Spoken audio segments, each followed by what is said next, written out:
On episode 685 of the 40 Plus Fitness Podcast, we meet Tamsen Fadal and discuss her book, How to Menopause, Take Charge of Your Health, Reclaim Your Life, and Feel Even Better Than Before.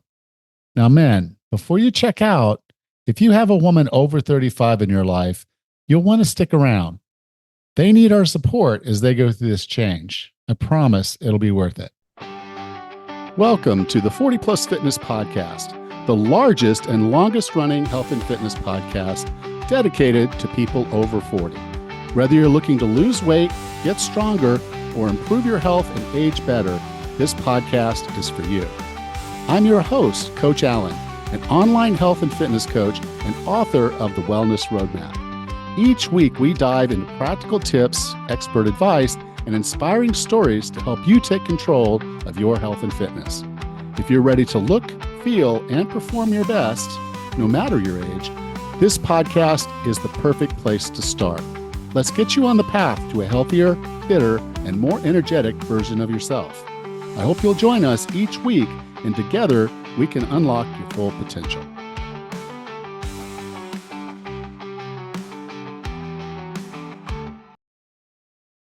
Hello, and welcome to another episode of the 40 Plus Fitness Podcast.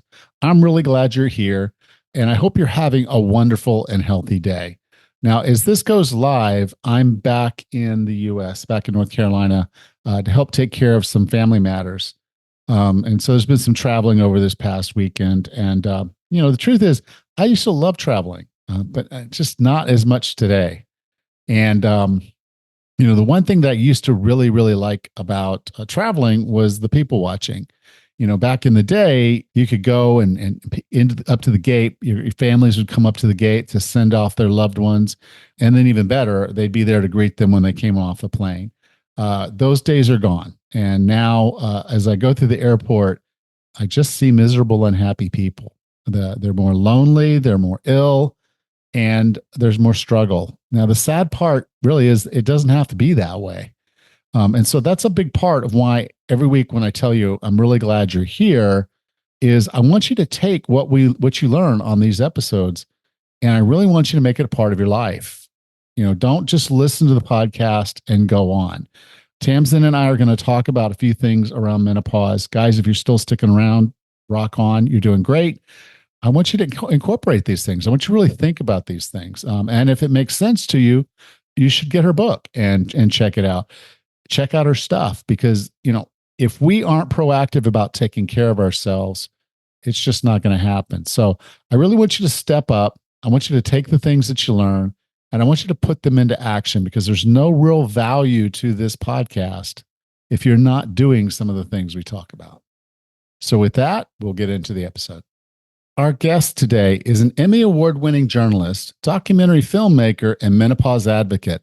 Known as social media's midlife mentor, her candor and relatability have established her as a leading voice in the menopause space with a passionate, loyal social media audience of 3+ million. She is the creator, producer, and co-executive producer of the PBS documentary, The M Factor, Shredding the Silence on Menopause, which is the first documentary of its kind confronting the neglected menopause crisis, challenging societal and medical shortcomings, and advocating for a revolutionary approach to women's health. After more than 3 decades as a television news anchor, she made the bold decision to pivot her career towards women's health advocacy. She is the best friend's guiding woman through midlife, beyond and one-stop resource for everything they need to know to live their best lives. Equally passionate about health, she holds a certificate of holistic health coaching from the Institute of Integrative Nutrition, serves on the national board of the Let's Talk Menopause, and is a strong voice in the fight against breast cancer after losing her mother to the disease in 1990. Her regular appearances in media outlets such as Oprah Daily, The Today Show, the New York Times, and the Harvard Business Review. With no further ado, here's Tamsen Fadal. Tamsen, welcome to 40 Plus Fitness. Thank you so much. Now, I know it surprises people that, okay, here's a guy doing a menopause episode, I'm but so happy. Yay. I've actually done over a dozen of them now. I've been doing the podcast for almost 10 years. Yeah. And the reason was I recognized this back when I first started. Nobody was really talking about this the way that we need to. Hmm. And so many women go into it with like no idea. Their Yeah, mother you're was so there. right. Often their mother was there to tell them what puberty was going to maybe sort of be like. And everybody else was going through it kind of almost at the same time. Hmm. But perimenopause and menopause don't work like that. Yeah, no, so true. So very true. And, it was something I lost my mother at a very early age. So I thought it was just me that had not talked about it or had somebody to talk to. And then I realized it was me plus, I don't know, a billion women around the world. Yeah. So I feel like it's really something that, is important not just to get out there, but also to be advocating for women when it comes to, more women in research, more research on people in midlife in general, quite frankly, and just understanding what our options are because it's not a one size fits all. No, no. Now, the title of your book is called How to Menopause. Take Yes. charge of your health, reclaim your life, and feel even better than before. It's a Hmm. big promise. Yes. Well, it's not me making the promise. I have a whole crew of menopause experts that are in there, and that was what was so important to me. I thought, wow, every one of these people have something incredible to offer in this space, and what I've done as a journalist my whole life is elevate platforms that I think are smart platforms and that are teaching and that can help spread a message. So I feel like these are women and men that are in the book that have really done something special in their careers and in their expertise and can teach people how to do different things during this time. Yeah. Now, I recognize some of the names in the book because they've Yeah. also been on this podcast. So Hmm. that was really Oh, good. I'm interesting so to glad. kind of I'm so have those glad. flashbacks to, Amanda and Dr. Malone Yeah. and those types Yeah. of things. Yeah. Yeah. They're wonderful. Now, in the book, you shared 5 things that you wish you knew before you began menopause. I think that's a great place to Yeah. start. Yeah. Oh my goodness. I mean, I'll say it's funny because that list keeps going on as I think about like, what did I want to know, before I went into menopause. And I think that, first of all, that you're not alone. Second, that you're not crazy and you're going to get through this on the other side. As I go back and I look at some of the different things, I thought I had to suck it up and just kind of get through it. I didn't understand that there were so many women going through the same thing as I was. And I guess, the biggest point and the biggest pain point that I'm understanding now after so many years of research and the documentary at the same time is that there are so many options available that, we didn't realize were available. And there's more new ones all the time. Yeah. Now, you in the book you said there are 34 symptoms, yet, and then later you said there might actually be 103. Um, Yeah, new research. yeah. So most women that are going into this, hot flashes, they kind of know, night sweats maybe, Hmm. but for a lot of these symptoms, they don't really know. And other than an irregular Mm-mm. period, which doctors would say, okay, that could be anything else. That could be fibroids, Yes. that could be this, that could be that. And so it's practice, by the way. They're trying to figure this out, but how can you genuinely or generally know? I guess you won't generally know until you really kind of put it all together and talk to a healthcare professional, Right. which we're going to get into in a minute. But how would someone know that they need to start really looking at this as perimenopause and not something else? Yeah, I mean, look, I never want to say to somebody like, "Oh, you just assume it's perimenopause and you have something more serious." So we never want to do that. But I think that that's the most important thing to me is with regard to these symptom trackers. And it's funny, I was recording the book yesterday, and the engineer was a 30-year-old woman, and she said, "Oh, I was reading the chapter and I saw all these symptoms." And I said, "Yeah, but you're not going to get all those symptoms. That's just so you have that awareness." And so, I think if you're in that age range, right? Late 30s, early 40s, and you start experiencing things you have not experienced before. For me, it was I used to fall asleep before my head hit the pillow. You know, Fast forward to my mid 40s, I couldn't fall asleep to save my life. Anxiety became very, very severe to me. I was eating the same, exercising the same, gaining weight in weird places, and didn't believe this was my body. I had a period for a solid month at one point, then it went out at all, and then it would start back up again. When you start having some of these, and hot flashes, go without saying, but when you start having some of these telltale signs of, hey, what is this? Instead of playing whack-a-mole with all those things, I think that's the time to say like, okay, it's possible this is what it could be. I want to make sure this is what it is and not something more serious. And start with somebody that is educated in menopause. So you can at least have a starting point or a base point. Because I think for me, the scariest, my mother died of breast cancer. So for me, everything was breast cancer. If I had a sniffle, it was breast cancer. If I had my hair loss, anything that happened, a pain, I was always so afraid of that. And so I want women to not be in that afraid category and at least try to go through and say like, okay, at least I know these are possibly the symptoms. I start here with somebody that is educated on this, or at least feels comfortable talking about it, and go from there. Look, it could be something more serious, but spending our lives feeling alone and afraid and confused and gaslit and told that pain is just a normal thing is where I, draw the line. Well, and that's part of the problem. Most doctors don't get much training in menopause. Even it is a huge problem. They focus on women's health, it's still not a part of their curriculum. The doctor has to selectively decide that they want further education on this so they can serve this demographic. Because most of the time, you go to your doctor, it's like, well, this is normal. You're a 40-year-old woman, you're a 50-year-old woman. This is how you're supposed to feel. You're supposed to feel fatigued. You're supposed to feel tired. You're it's age. We all feel like this. And it's true. It's true. Women are going to go through this at some point in their life. It's inevitable if you live long enough, which we want to. But if you're lucky to live long enough, but you want to live well. I don't want to live to be 90 and miserable for the last 40 years. Yeah, that's the point. And so the question then is, okay, I completely understand that the doctors probably hate Google and hate ChatGPT even more. Because this, I'm going to call it an education. But the interesting thing is this: your body better than anybody else does. Yeah. So when things are not right, you have to stand up for yourself. You're not talking to Dr. Google. You're getting information so you can better understand how to have the conversation with your doctor. Can you talk to us about how we can really be good about advocating and not sound like we're hypochondriacs? Yeah, absolutely. Well, no, you're so right about that. I mean, I think it's a really good point, and you don't want to sound like that. Look, I think, and I'm hopeful about this.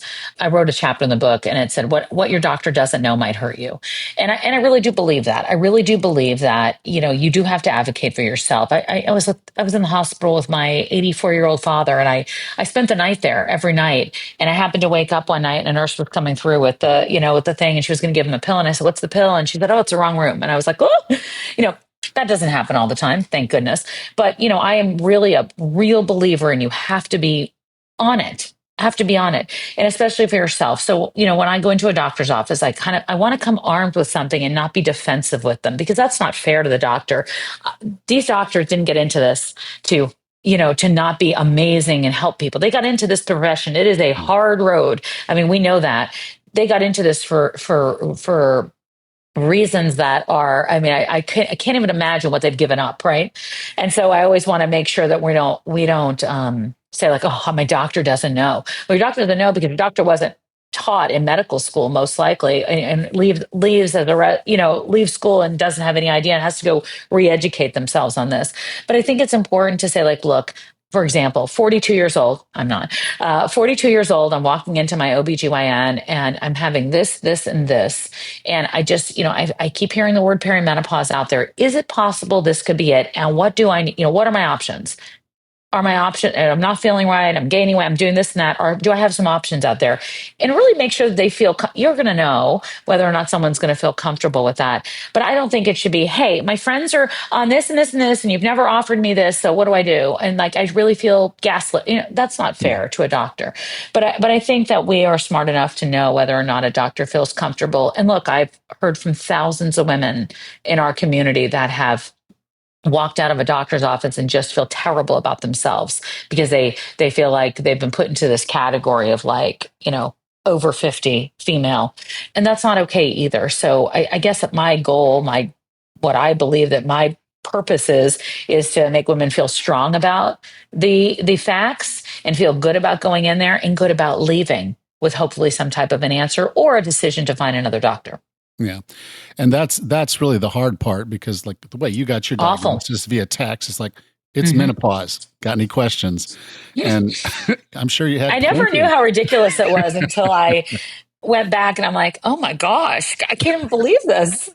I mean, one of the most important events in your life, Yeah. recent Yeah. anyway, and Yeah. that's how it came about. Now, the answer for a lot of women is a challenge because we can't just test hormones and say, okay, we know we're in perimenopause Nope. because the hormones are different, but we can use bioidentical hormones as a tool Hmm. to reduce the symptoms and bring us back to normal. And Hmm. it's this is well, I guess the point I want to make is for many women, this is far beyond just not feeling good, having a few little embarrassing things happen. This can affect your career. This can affect your relationships. This can affect your life in so many terrible, terrible ways that it's Hmm. worth pulling out every tool you can and being Hmm. knowledgeable about those tools. But so Hmm. many women, particularly those with a history of breast Yeah. cancer, are Hmm. basically going to shun any thought of using Hmm. hormone therapy. Sure. Can you talk a little bit about that? Why it's a problem? Why it's not a problem or is a problem? But what's actually going on and the right conversation for them to have with the right doctor. Yeah, I mean, look, if my mother were alive today, she would probably not be a candidate for hormone therapy. And then the question would be, what do I do? And luckily, we're seeing new drugs that come out that are non-hormonal, that can help some of the symptoms. Luckily, we have more and more evidence about, diet and nutrition in some different ways. But at the end of the day, according to most of the big organizations out there, hormone therapy is going to be the most effective way to treat some of the bigger symptoms of menopause. I think what's concerning to women is that, since it's almost as if we're new talking about it and learning about it, it sounds scary. The truth is, for me, hormone therapy, which was a use of a combination of estrogen, progesterone, and for me, I added on testosterone, helped treat the very common symptoms of perimenopause and menopause. There are contraindicators for women that cannot use or should not use it, or should be talking to their doctor about it. And that list is a small list, but it's an important list because we can't leave anybody out of the conversation. I was at an event the other night, and one of the women stood up and she said, "I've had breast cancer now twice. I can't use hormones. I don't feel like I'm part of the conversation." And that's not okay. So I'm hopeful that we get to a place where everybody is included in that. But you're right. So much of our life is impacted by, how we feel and what those symptoms are, from our confidence to career to sex life to relationships to, just mindset. And for me, hormones are something that has been very helpful. I know they're not for everybody. There was a study that was done in 2002 that had a lot of women afraid that hormones would cause breast cancer. The study was re-examined and said it did not increase the rate of death from any cause in that age group. There was no significant difference in heart disease, and that's what they were looking at. So there's a lot of information out there that I think was very confusing for a very long time, and now we're trying to kind of correct that misinformation, misreported, miss everything from that study. And that's a very hard thing to do because the medical Very hard. establishment moves so Very slow. hard. They're trained in school. Very It's like, hard. this is you're trained, or you get Yes. paper and you're told Yeah. this thing and you Yeah. store it in your head. And then when someone comes along later and does another study, you're like, well, I'm not so sure. Yep. And so, there's that cognitive bias that they carry into the conversation, which I understand. I do the same thing, I'm sure. But it's just that point of, this is your health, this is your life. It's not okay to not be okay. There are some non-hormonal solutions that you can Hmm. consider, Hmm. but for many many women, this will be the best route for you to thrive, and as you said in the Hmm. book, to be better after Hmm. than you may have been before. Yeah. And I address it. I think it's like on page 87 or 88. I interviewed Dr. Sharon Malone, who you mentioned. And the reason I love Dr. Malone is she's just very clear about that study, what the confusion was, what we need to know today. And it was the reason when you said the title is a big promise of how to menopause. because I think there's so many things that make it up. We couldn't just say like, here's how to do it. Take a hormone and Yeah. call me in the morning. There really YouTube are video. so many people. Yeah, there's so many aspects to this that I think are important to address, and even past hormones. The fitness aspect of it, the diet, the nutrition, the what we wear, how we look. Makeup we put on that sweats Yeah. off. Women there's a lot that makes us up. We're not just one part. And so it was really important for me to try to address all that, parts that maybe doctors didn't have to go into, and theirs were a little more scientific. But I wanted to make sure that lifestyle aspect was an important part of this, because I think we're 360, Yeah. if not more. Full disclosure, I skimmed through the makeup and style portion of the book. Now I am offended. But did you understand why it was there? I did, and it's one of those interesting things because I'm glad. Women are living longer, men are living a little longer, but women live Yeah. longer than men. And so, it makes sense that a lot of women in their 50s and 60s and 70s will want to find another mate, another partner in this life. And feeling good about yourself and having self-confidence is the sexiest thing you can do. Oh, it's so true. It's so true. Tamsen, I define wellness as being the healthiest, fittest, and happiest you can be. What are 3 strategies or tactics to get and stay well? What are they for me? Yeah, for you. Oh, for me, I think is one, be very clear on what's most important in your life. I mean, I really think that that's important, and I think your health needs to be up there.